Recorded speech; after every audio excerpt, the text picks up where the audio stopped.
नमस्कार, आप देख रहे हैं न्यूज टीवी इंडिया का डिजिटल प्लेटफॉर्म और आपके साथ मैं हूं पर्णिका तिवारी। उत्तराखंड में इस बार मानसून सीजन के दौरान रिकॉर्ड तोड़ बारिश हुई थी। उसी के आधार पर यह अनुमान लगाया गया था कि सर्दियों में राज्य के ऊंचाई वाले इलाकों में भारी बर्फबारी देखने को मिलेगी। लेकिन दिसंबर का आधे से ज्यादा महीना बीतने के बावजूद ना तो औली सहित उच्च हिमालयी क्षेत्रों में बर्फबारी हुई है और ना ही बारिश। इसी बीच जनवरी 2026 में औली में नेशनल विंटर गेम्स का आयोजन प्रस्तावित है, लेकिन हालात ऐसे हैं कि पर्यटन विभाग पूरी तरह मौसम के भरोसे बैठा हुआ नजर आ रहा है। सवाल यह है कि अगर बर्फ नहीं गिरी तो क्या विंटर गेम्स हो पाएंगे, और अगर आयोजन संकट में पड़ा तो इसकी जिम्मेदारी कौन लेगा? देखिए ये रिपोर्ट। पूरे देश में अंतर्राष्ट्रीय मानकों पर खरा उतरने वाला एकमात्र आउटडोर स्कीइंग स्लोप औली है। इसी वजह से उत्तराखंड को नेशनल विंटर गेम्स की मेजबानी मिली है। उत्तराखंड विंटर गेम्स एसोसिएशन अब तक औली में 35 नेशनल विंटर गेम्स और साल 2011 में साउथ एशियन विंटर गेम्स का सफल आयोजन कर चुका है। औली आइस स्लोप को साल 2010 में FIS यानी international ski and snowboard federation से मान्यता मिली थी, जो साल 2029 तक वैध है। देश में आउटडोर स्कीइंग के लिए सिर्फ 3 ही स्थान हैं: उत्तराखंड का औली, हिमाचल का मनाली और जम्मू कश्मीर का गुलमर्ग। इनमें औली को सबसे बेहतर माना जाता है। उत्तराखंड विंटर गेम्स एसोसिएशन के सचिव अजय भट्ट का कहना है कि ये राज्य के लिए गर्व की बात है कि एक बार फिर औली को नेशनल विंटर गेम्स की मेजबानी मिली है।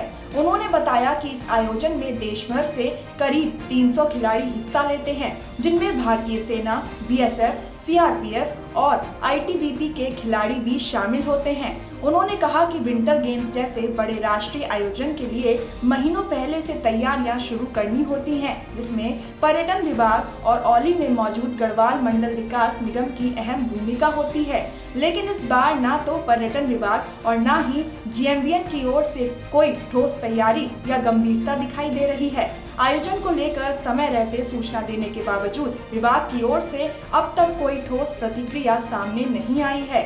जब कोई नेशनल इवेंट उत्तराखंड में होता है तो उस पर देश विदेश की निगाहें रहती हैं, लेकिन इस बार विभागीय उदासीनता सवाल खड़े कर रही है।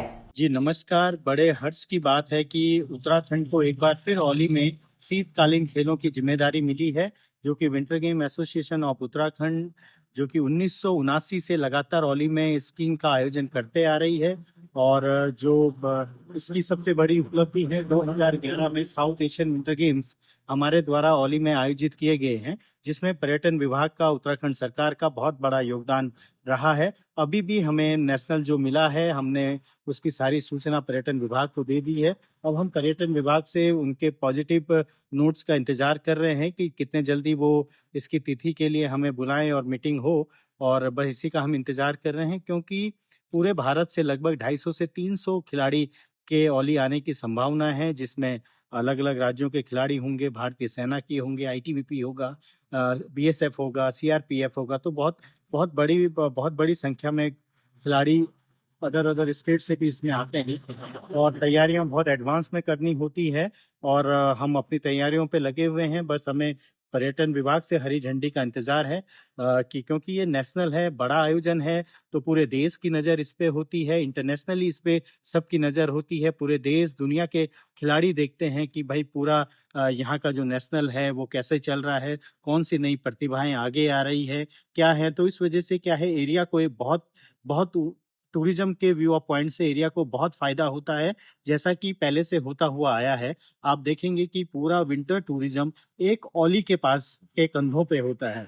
औली हमारी एक ऐसी डेस्टिनेशन है जहाँ पे हमारा जो स्की स्लोप है वो एज पर फिश स्टैंडर्ड का बना हुआ है। तो कोई भी बड़ा आयोजन जो भारतवर्ष में होता है, जैसा कि हम पूर्व में साउथ एशियन करा चुके हैं, अभी हम नेशनल कराने जा रहे हैं और इसी के बाद हम आगे की रूपरेखा तैयार करेंगे। औली बिल्कुल तैयार है, जिसमें हम एशियन गेम्स तक होस्ट कर सकते हैं। तो इन्हीं सब जिम्मेदारियों में हम तो लगे हुए हैं, अपने कार्य को कर रहे हैं। बट हमें पर्यटन विभाग से अभी तक कोई ऐसा संकेत नहीं मिला है। बस हम उसी का इंतजार कर रहे हैं कितने जल्दी पर्यटन विभाग हमें हरी झंडी देता है और हम आगे की कार्रवाई पे तेजी लाते हैं। एक तरफ विंटर गेम्स एसोसिएशन पर्यटन विभाग की ओर उम्मीद लगाए बैठा है, तो दूसरी तरफ मौसम भी चिंता बढ़ा रहा है। मौसम विभाग के अनुसार जनवरी और फरवरी में उत्तराखंड में सामान्य से कम बारिश और बर्फबारी होने की संभावना है। इसका कारण पश्चिमी विक्षोभों की संख्या और उनकी तीव्रता में कमी बताई जा रही है। मौसम विज्ञान केंद्र के निर्देशक के अनुसार सीजनल फोरकास्ट पहले ही संकेत दे चुका है कि इस बार बर्फबारी सामान्य से कम रह सकती है। ऐसे में ये सवाल उठता है कि क्या पर्यटन विभाग ने इस चेतावनी को गंभीरता से लिया? देखिए, जैसे आप बता रहे हैं, ये विंटर गेम्स तो जनवरी में एंड में शायद होने हैं। तो वहाँ देखिए, जो हमारा इसके लिए जो सीजनल फोरकास्ट है यूज़ हुआ हो सकता है अभी के समय के हिसाब से देखा जाए तो सीजनल फोरकास्ट में आईएमडी ने साफ बताया कि उत्तराखंड में जो है जनवरी फरवरी में विंटर सीजन में हमारे को नॉर्मल से बारिश और बर्फबारी कम रहने की संभावना है।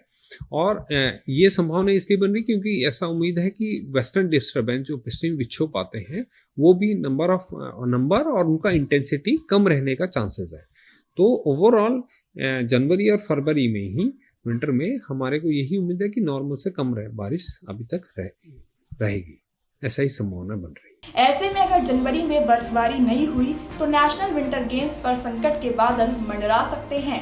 औली में आर्टिफिशियल स्नो मेकिंग मशीन मौजूद है, लेकिन ये मशीन साल 2018 से बंद पड़ी हुई है, जबकि मौजूदा समय में औली का तापमान माइनस में बना हुआ है, जो कृत्रिम बर्फ बनाने के लिए सबसे उपयुक्त माना जाता है। उत्तराखंड विंटर गेम्स एसोसिएशन का कहना है कि अगर पर्यटन विभाग और जीएमबीएन समय रहते इस सिस्टम को चालू कर देते तो न सिर्फ नेशनल विंटर गेम्स कराए जा सकते थे, बल्कि न्यू ईयर और क्रिसमस के दौरान पर्यटन को भी बड़ा फायदा मिलता।